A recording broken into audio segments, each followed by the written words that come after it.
sou enfermeira obstetra e vamos continuando aqui mais um papo de enfermagem. O que nós vamos estar conversando hoje nesse vídeo é sobre a prevenção primária da pré-eclâmpsia grave. Quais as evidências científicas sobre prevenção de pré-eclâmpsia grave? O que é que a literatura já dispõe sobre a possibilidade de prevenir a pré-eclâmpsia nas mulheres, né, que desenvolvem essa síndrome hipertensiva da gestação? Então, primeiro compreender o que é pré-eclâmpsia grave. No Brasil, as síndromes hipertensivas representam a principal causa de mortalidade materna. No mundo, são as hemorragias, especialmente a atonia uterina.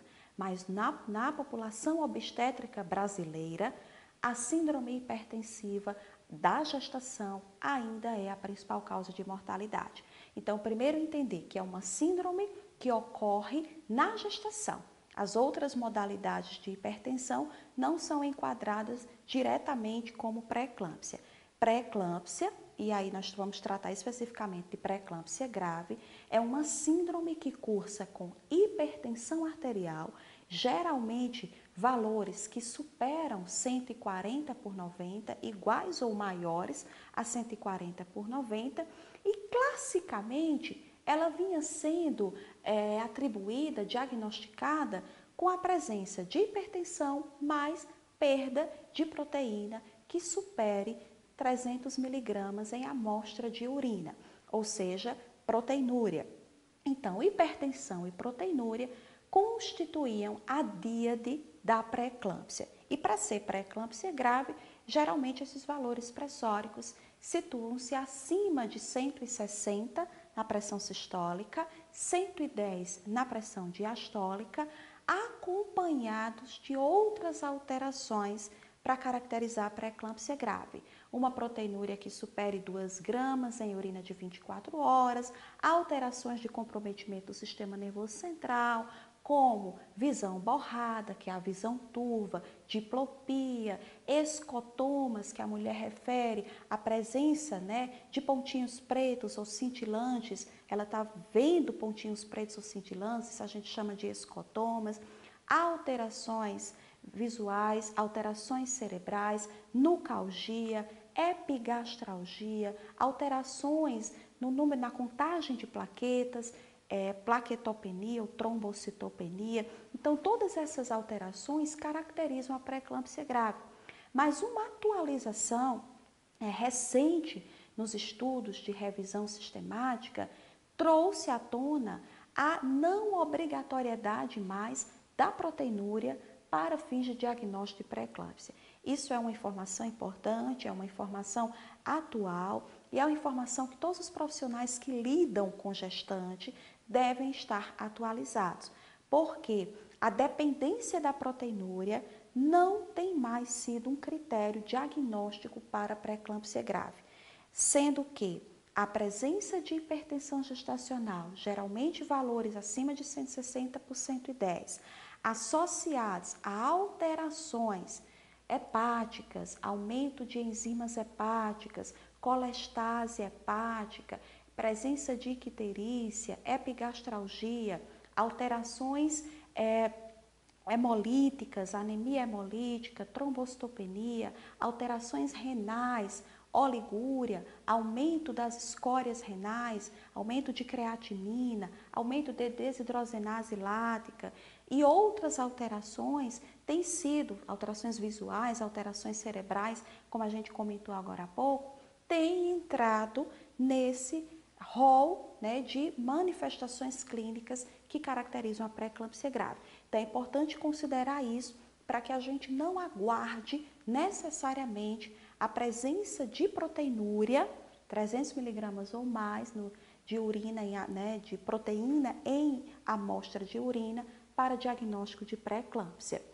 Então, esse reconhecimento dessa mudança, inclusive, né, para fins diagnósticos, de critérios diagnósticos, é um primeiro ponto que deve ser considerado. Segunda questão a considerar é que pré-eclâmpsia é síndrome, é condição da segunda metade da gestação, 20 semanas ou mais. A gente não vai estar falando de SEG, de Síndrome Hipertensiva Específica da Gestação, se nós estivermos com mulheres com menos de 20 semanas. Se a mulher apresenta hipertensão com menos de 20 semanas de gestação, nós vamos considerar que essa mulher apresenta muito provavelmente uma hipertensão crônica que retrospectivamente, após o parto, esse diagnóstico consegue ser fechado. Mas a SEG é síndrome da segunda metade da gestação, ou seja, 20 semanas ou mais. E por quê? Porque é uma síndrome cuja etiologia, que ainda é pouco conhecida ou que ainda não consegue ter uma clareza até para estratégias de prevenção, que é o foco maior dessa nossa fala. Como ela não está totalmente elucidada, aventa-se, hipotetiza-se que é uma síndrome de má adaptação do tecido trofoblasto. Então, o tecido trofoblasto realiza uma remodelação das artérias uterinas e faz isso em 2 momentos. O primeiro momento, que é a primeira onda de migração, em torno de 8, 10 semanas de gestação. E o segundo momento, que é a segunda onda de migração, em torno lá de 16 a 18 semanas. Portanto, nas mulheres que desenvolverão pré-eclâmpsia, a segunda onda de migração trofoblástica não consegue se fazer, não ocorre. E essa deficiência na invasão do tecido trofoblástico vai levar a uma reação inflamatória que vai cursar com lesão de endotélio, com vasoconstrição generalizada, com comprometimento da circulação útero-placentária e consequente crescimento intrauterino restrito. Considera-se, portanto, que o feto de mãe com pré-eclâmpsia, ele sofre cronicamente no ambiente intrauterino. Ele sofre o evento de isquemia e, consequentemente, evento hipoxêmico. Então, são fetos que pode ocorrer que a sua permanência no ambiente intrauterino se torne insustentável e essas gestações que cursam com pré-eclâmpsia grave, elas tendem a precisar ser interrompidas antes do termo da gestação. Geralmente em torno de 35, 36 semanas, pacientes com pré-eclâmpsia grave receberão indução de parto, especialmente, claro, a dependência do bem-estar materno e ou do bem-estar fetal. Então, nós poderíamos estar nos perguntando, para essa síndrome, cuja etiologia mais aceita hoje é uma má adaptação trofoblástica, é uma alteração na expressão do gene da síntese do óxido nítrico, nós teríamos alguma estratégia de prevenção, e aí quando a gente fala em prevenção, a gente fala em evitar e impedir que essa síndrome se desenvolva.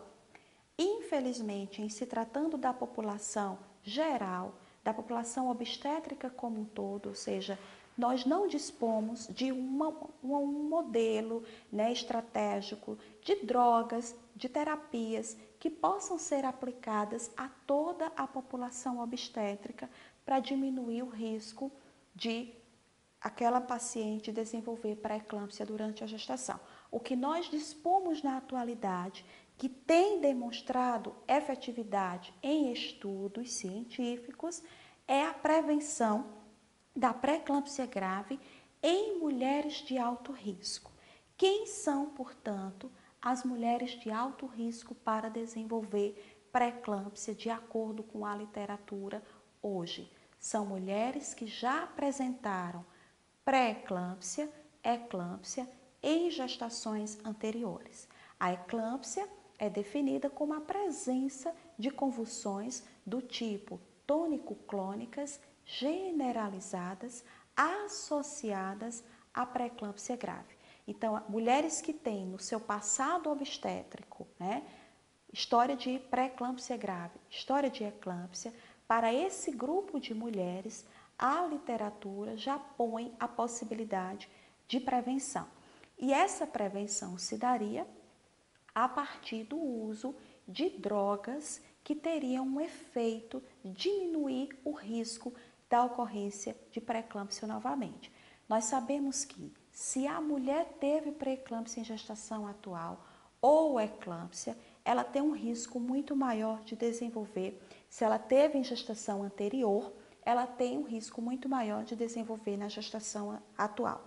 Bem como a pré-eclâmpsia parece ter alguma associação com o fato da mãe dessa paciente ter tido pré-eclâmpsia, irmã, enfim, um parentesco mais aproximado, um parentesco mais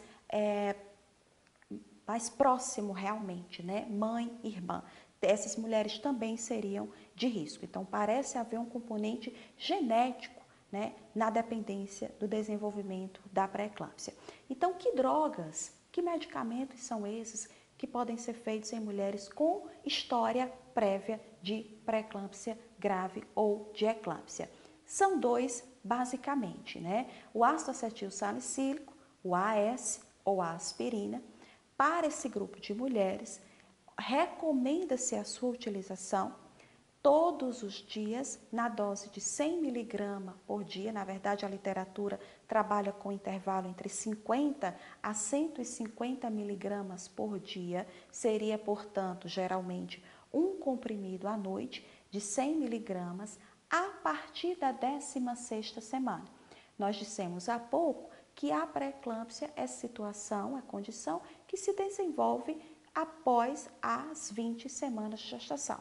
Então, em torno das 16 semanas, o médico pré-natalista que está acompanhando essa mulher, geralmente no alto risco também, além da paciente fazer o seu pré-natal na estratégia de saúde da família, na atenção primária, enfim, ela deve também ter consulta especializada quando ela tem um mau passado obstétrico, como é no caso, né, de ter desenvolvido SEG em gestação anterior. Então, mediante a prescrição médica, a paciente pode fazer uso do AS como uma estratégia para prevenir o desenvolvimento de pré-eclâmpsia grave na gestação atual.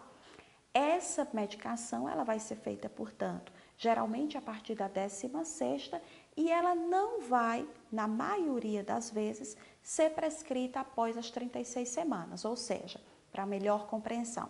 Com 36 semanas ou mais, o médico vai interromper, isso também vai ficar a critério do médico, o uso do AS, o uso da aspirina, para que a mulher não incorra maior riscos sobre essa mulher de distúrbios hemorrágicos, distúrbios de coagulação no momento do parto, seja ele um parto vaginal ou seja um parto operatório. Uma vez que pré-eclâmpsia grave é sim, né, um desfecho da pré-eclâmpsia grave é a indução para o parto ou a indicação de um parto cesariana, que geralmente vai ocorrer antes do termo da gestação, porque é uma situação de reserva, é uma situação na qual se reservam maiores cuidados para que não evolua essa paciente para um quadro de eclâmpsia ou um quadro de HELP síndrome, que é uma complicação catastrófica da SEG.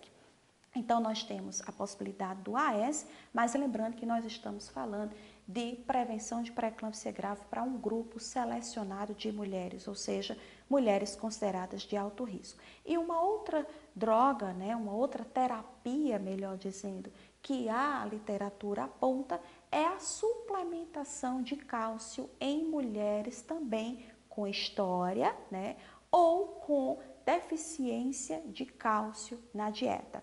Então, alguns estudos mostraram que mulheres que tinham deficiência de cálcio na dieta tinham maior predisposição, tiveram gestações que evoluíram com maior incidência com pré-eclâmpsia grave. Então, esse grupo de mulheres que possuem deficiência de cálcio, esse grupo de mulheres que teve história prévia de pré-eclâmpsia, podem se beneficiar com a suplementação de cálcio, que costuma, né, ser feita na dose de 1.000 a 2.000 miligramas por dia. Então, essa suplementação geralmente é iniciada ali no final do primeiro trimestre e corre até o termo, a proximidade do parto ou até mesmo ao parto. Isso aí pode sofrer alguma variação. Geralmente a interrupção nas 36 semanas ela é aplicada exclusivamente a terapia com aspirina por causa do risco de efeitos, né, sobre a coagulação sanguínea no momento especialmente do intraparto e do puerpério.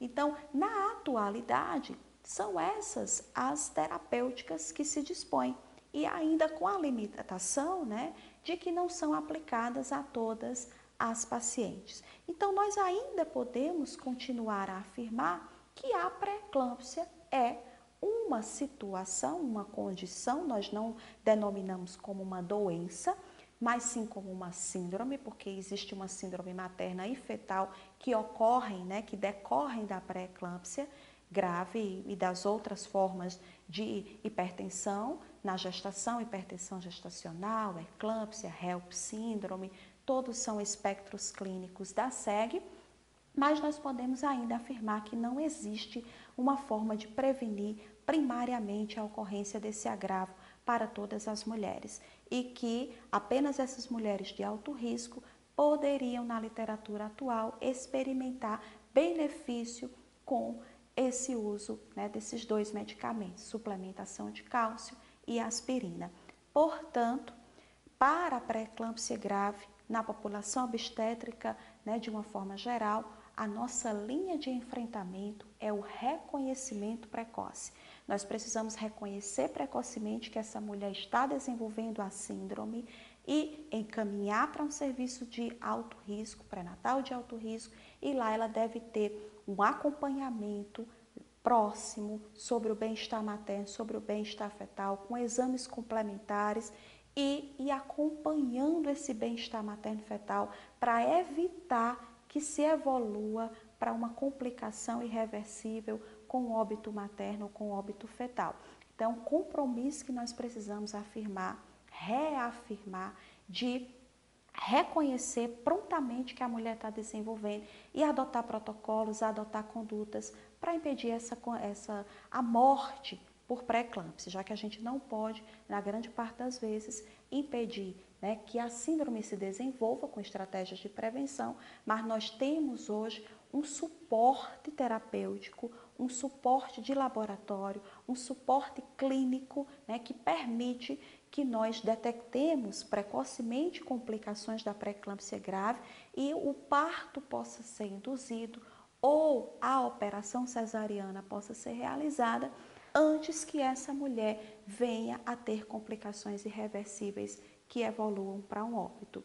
Então, eu espero que esse vídeo ele possa fundamentar, subsidiar vocês no sentido de entender o que é que se tem de prevenção sobre a pré-eclâmpsia grave e que ainda não é aplicada a todas as mulheres e que isso faz com que nós tenhamos uma responsabilidade sobremaneira no diagnóstico precoce, né? Muito embora o enfermeiro ele não diagnostique a SEG, mas ele identifica alterações que caracterizam essa síndrome e ele encaminha para o médico pré-natalista de alto risco para que essa paciente possa ser melhor investigada, tenha o seu diagnóstico traçado oportuno e adequadamente e tenha chances, né, de cursar com uma gestação com menos riscos, que não haja uma evolução desfavorável e muito triste como é um óbito materno, um óbito fetal.